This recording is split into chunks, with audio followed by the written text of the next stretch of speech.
Welcome, guys. My name is Michael. I am going to present to you guys at the Injury Prevention Seminar tonight. Hopefully that's why you guys all came, to stay healthy throughout your training, right? So let's go over a couple of basics before we start getting into specific injuries. So that's kind of what we'll do tonight. We'll talk about some of the do's and don'ts of marathon training, and then we'll get into things like patellofemoral syndrome and IT band syndrome and some of the other more common things that you may experience, and then we'll open it up for some of you guys are here because you might be experiencing something and you have a question and you're hoping to have an answer by the end of tonight. So your coaches have set up a nice schedule for you for your training. The one piece of advice that I will give you tonight that's imperative is follow their schedule, okay? A lot of beginner marathoners think, well, or half marathoners, I'm doing a marathon, I have to run every day. I have to do something every day, okay? The resting portion of your training program is just as important as your Tuesday night runs, as your Saturday long run, etc., okay? So it's really important to follow the schedule that's most appropriate for you. So if you guys don't know, I'm also one of the TNT coaches. I know there's a beginner schedule, there's an advanced schedule, there's an intermediate schedule, there's a half marathon schedule, there's a run walk schedule, there's a walk schedule, right? So you have all these different schedules based on your current ability, okay?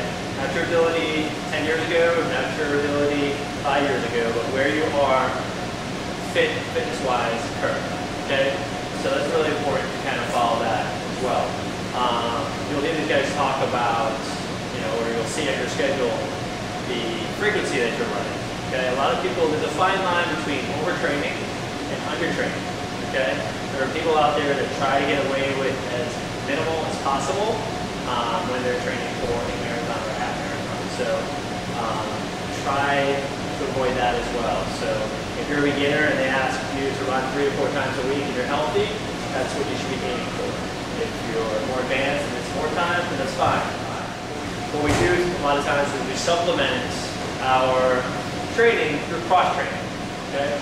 That's spinning classes, that's cycling outdoors, that's getting on the elliptical trainer, that's getting in the pool and swimming.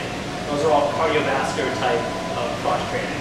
There can be other types of cross-training as well, whether it's for strength or flexibility, and that could be things like yoga, Pilates, just typical weight training, okay?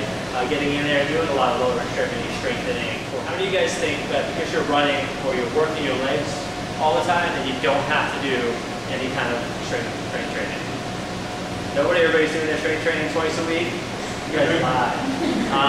It's really imperative, okay? So as the miles gets longer and longer, okay, it's estimated about 3 times your body weight in impact forces with every footfall. So every step you take, if you weigh 100 pounds, you can estimate there's about 300 pounds of force coming back at you, okay? It's a lot, okay? So, as the distance gets longer, as your workouts get harder, if your muscles, your quads, your hamstrings, your glutes, your core, your calves aren't strong enough, they'll start breaking down. That's when you'll start developing things like overuse injuries, patellofemoral syndrome, tendonitis of your Achilles, and other things like that. So, it's really important to don't push those aside. A lot of people get into their program, they're running 4 days a week, and they're just too tired to do the strength training. I'm going to give you some stuff tonight that you can go through 20-30 minutes. A good workout. It's going to be spiced. You don't need a lot of fancy equipment in the gym. Squats, lunges, step-ups, things like that. Planks, side planks, abdominal strengthening. It'll take you 20-30 minutes to do, and it will definitely help you as you're training. Okay? The stronger you are, the stronger you'll feel with some of your longer runs you guys progress throughout the season. Another area that's kind of gray is stretching. And this is always a very popular topic of conversation is when do you stretch, how much do you stretch, and what's the best way to stretch. There are several different theories about when to stretch. I think everybody's come together and kind of said, well, you're going to get the most out of stretching when you do it post-exercise, okay?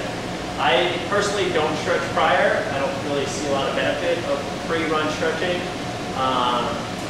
Your body's not warmed up yet, it's cold, you're stretching kind of muscles that are not yet warmed up. So I would, in a perfect world, I would say a nice easy warm-up. My warm-up to Central Park is a nice easy shuffle. Okay, if you saw me run to the park, you'd probably think That guy's the slowest runner I've ever seen. I'm just warming up, getting into it. You know, it's just moving the feet, getting the body going, getting the heart rate up a little bit. I go through my workout, cool down, and then I spend 15, 20 minutes stretching. I personally do a lot of static stretching. And what that means is I hold my stretches for 20 to 30 seconds. I'll do 1, maybe 2 reps per muscle group. Okay, so I'll go through a typical stretching routine would be my calves, my hamstring, my quads, my hip flexors, my piriformis, etc. Okay, and I'll just go through that. It doesn't take very long, but that's when I'm going to see the benefits of increased flexibility. Now, runners don't necessarily or need to be very flexible. Okay, a lot of you guys may come from a dance background. Okay, and you're very hypermobile. You keep your joints are very loose and flexible. Your flexibility, you try to stretch your hamstrings and your thigh is right against your nose. So you're the type of person that's going to need a lot of stability and strength. Okay, you see a lot of elite runners. They're not flexible. You know, they have enough flexibility to do the activity that they're doing, but it's not the end-all be-all to be super flexible when you're running. It's more important to be stable and strong. Okay, so keep that in mind as you progress through your program. That's why things like Pilates and yoga are great, because they kind of promote flexibility within your normal limits, but they also promote strength and stability.